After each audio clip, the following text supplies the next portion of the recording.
Sejak saat itu, Chrisye yang menjadi seorang mu'alaf ketika menikahi istrinya Yanti Nur berjanji tidak akan pernah meninggalkan sholat fardunya yang 5 waktu.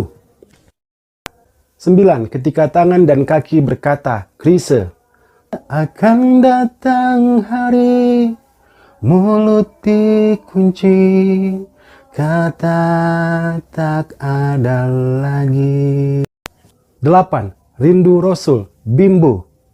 Rindu kami padamu ya Rasul, rindu tiada terperi. 7. Haji menuju Allah, Raihan. Labaik Allahumma labaik, labaik la syarika lak labaik. 6. Barakallah lakuma, Maher Zain. Barakallah lakuma wa baraka alaikuma wa jama'a bainakuma fi khair. Namun tak pula aku sanggup ke nerakamu. Salatullah salamullah ala toha rasulillah. Salatullah salamullah ala yasin habibillah. Kaping pisan maca Quran lan maknane, kaping pindho salat wengi lakonono, kaping telu wong kang soleh kumpulono. Ya Thaibah, ya Thaibah, ya da'wal ayana istaghanali walaha wanadana, walaha wanadana. Tola al-badru alaina min saniyatil wada, wajaba syukru alaina mada'a lil ahida. Genjer-genjer adalah lagu yang dikumandangkan PKI untuk melakukan aksi brutal mereka. Sejak saat itu terkenallah Sholawat Badar yang dibawakan oleh duet Haddad Alwi dan Sulis. Ternyata menuai kontroversi. Ternyata lagu Ya Thaibah ini berasal dari Iran dan sangat populer di kalangan kaum Syiah. Di Indonesia sendiri saat ini, nasyid Ya Thaibah sudah dilarang untuk dinyanyikan di TPA-TPA.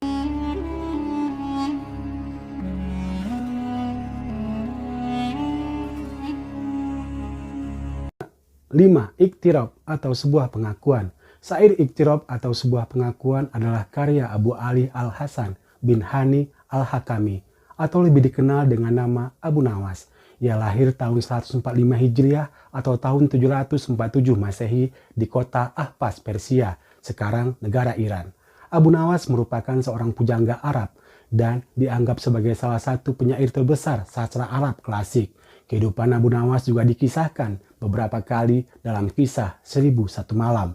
Bagi publik Indonesia, Abu Nawas dikenal sebagai sosok yang lucu, cerdas, dan sering melakukan hal-hal yang unik yang kita kenal melalui buku-buku sejarah pujangga Islam karena kecerdikannya membuat Raja Harun Ar-Rasyid di masa pemerintahan Khalifah Abbasiyah penasaran terhadap Abu Nawas dan akhirnya mengangkat beliau menjadi penyair kepercayaan raja yang saat itu bertempat di Baghdad, Irak.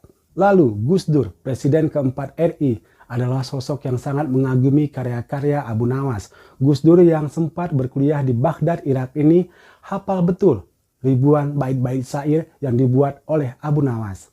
Hingga Gus Dur sempat mendapatkan julukan sebagai Abu Nawasnya Indonesia karena punya kemiripan karakter dengan Abu Nawas, cerdas, lucu, dan suka membuat kontroversi.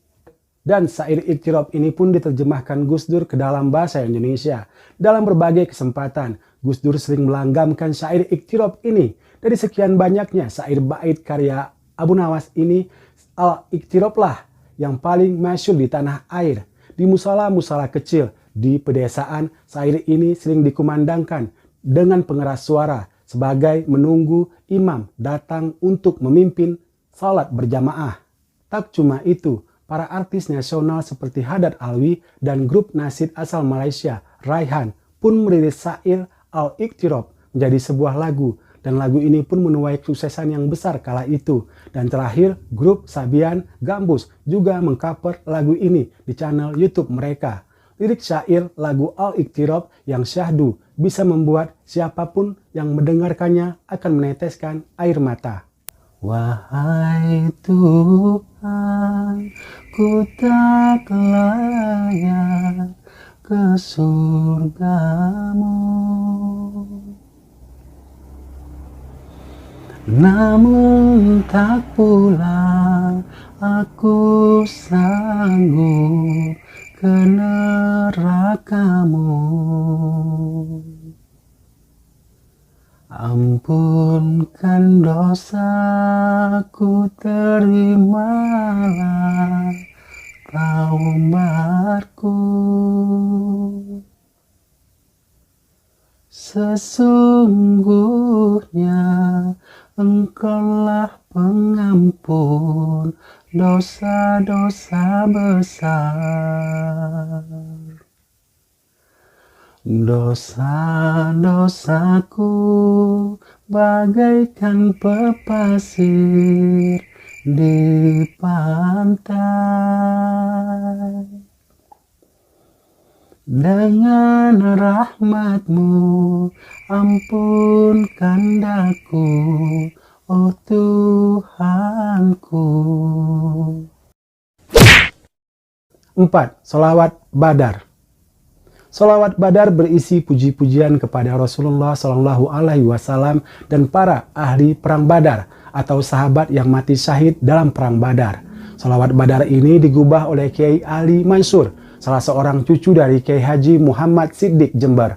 Proses terciptanya sholawat Badar ini penuh dengan misteri dan teka-teki. Pada suatu malam, Kiai Ali tidak bisa tidur. Hatinya merasa gelisah karena memikirkan situasi politik yang semakin tidak menguntungkan Nahdlatul Ulama. Orang-orang PKI semakin leluasa mendominasi kekuasaan dan berani membunuh kiai-kiai di pedesaan, karena memang kiailah pesaing utama PKI di tempat itu.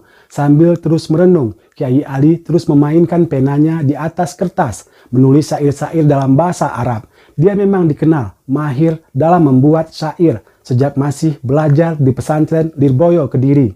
Kegelisahan Kiai Ali berbaur dengan rasa heran, karena malam sebelumnya dia bermimpi didatangi para habib yang berjubah putih. Semakin mengherankannya lagi, karena pada saat yang sama istrinya bermimpi bertemu Rasulullah Shallallahu Alaihi Wasallam. Keesokan harinya, mimpi itu ia tanyakan pada Habib Hadi Al-Hadar Banyuwangi. Habib Hadi menjawab, "Ya akhi, itu adalah ahli Badar." Kedua mimpi aneh dan terjadi secara bersamaan itulah yang mendorong dirinya untuk menulis syair yang kemudian dikenal dengan nama Sholawat Badar. Keheranannya muncul lagi karena keesokan harinya banyak tetangga yang datang ke rumahnya sambil membawa beras, daging, ikan, sayur mayur, layaknya mendatangi rumah orang yang akan membuat hajatan besar. Para tetangga memberitahu bahwa mereka didatangi oleh orang berjubah putih yang memberitahukan bahwa di rumah Kiai Ali Mansur akan ada kegiatan besar, dan mereka diminta untuk membantu keluarga Kiai Ali Mansur semampunya. Siapakah orang yang berjubah putih yang memberitahukan kepada para tetangga? Pertanyaan itu terus mengiang dalam benak Kiai Ali Mansur tanpa jawab. Hal-hal gaib seperti ini lazim ditemukan di kalangan para ulama. Namun malam itu banyak orang yang bekerja di dapur rumah Kiai Ali Mansur untuk menyambut kedatangan para tamu yang mereka sendiri tidak tahu siapa, dari mana, dan untuk apa. Pagi-pagi sekali menjelang matahari terbit, serombongan habaib berjubah putih bersorban hijau dipimpin Habib Ali bin Abdurrahman Al-Habsyi dari Kuitang, Jakarta datang ke rumah Kiai Ali Mansur. Alhamdulillah, ucap Kiai Ali ketika melihat rombongan yang datang adalah para habib yang sangat dihormati kaum Nahdiyin ini. Setelah berbincang membahas perkembangan PKI, Habib Ali menanyakan topik lain yang tidak diduga Kiai Ali. "Ya akhi, mana syair yang ente buat kemarin?" Tolong ente bacakan dan lakukan di hadapan kami ini. Tentu saja Kiai Ali terkejut, sebab Habib Ali tahu apa yang ia kerjakan semalam. Di tengah alunan suara sholawat badar, banyak yang meneteskan air mata karena haru.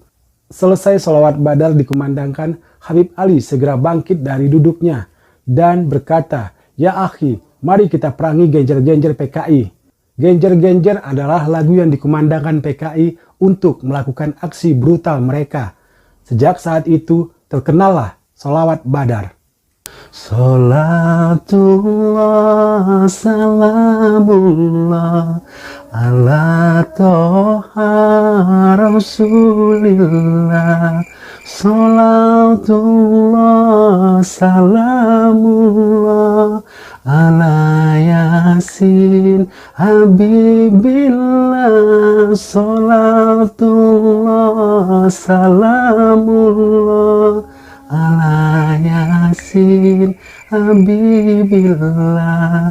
Tawassalna bismillah wa bil hadi rasulillah wa kulli mujahidin lillah bi ahlil badri ya Allah wa kulli mujahidin lillah bi ahlil badri ya Allah. 3. Tombo Ati Opik. Bagi generasi 90-an, lagu Tombo Ati sangat nempel di kepala. Lagu ini biasa dinyanyikan di TPA atau di sela-sela adzan dan iqamah bagi anak-anak yang tinggal di daerah Jawa Tengah dan Jawa Timur. Saking terkenalnya lagu ini, seorang penyanyi religi Opik mengubahnya ke dalam bahasa Indonesia. Dan lagu versi Opik ini pun tersohor ke seluruh penjuru Nusantara.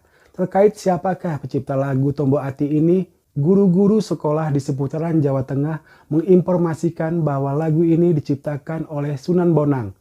Beberapa riwayat lain menyebutkan bahwa penciptanya adalah Sunan Kalijaga. Dari penelitian, syair Tombo Ati sudah ada jauh sebelumnya di Jazirah Arab dalam syair berbahasa Arab yang dimunculkan oleh seorang ulama kenamaan pada abad ketiga Hijriah yang bernama Ibrahim bin Ahmad yang biasa juga dipanggil dengan Abu Ishaq al-Khawas. Walaupun dalam urutannya tidak sama dengan syair Tombo Ati versi Jawanya. Tombo ati iku limo perkarane, kaping pisan maca Quran lan maknane, kaping pindho salat wengi lakonono, kaping telu wong kang saleh kumpulono, kaping papat kudu weteng ingkang luwih, kaping 5 dikir wengi ingkang suwe.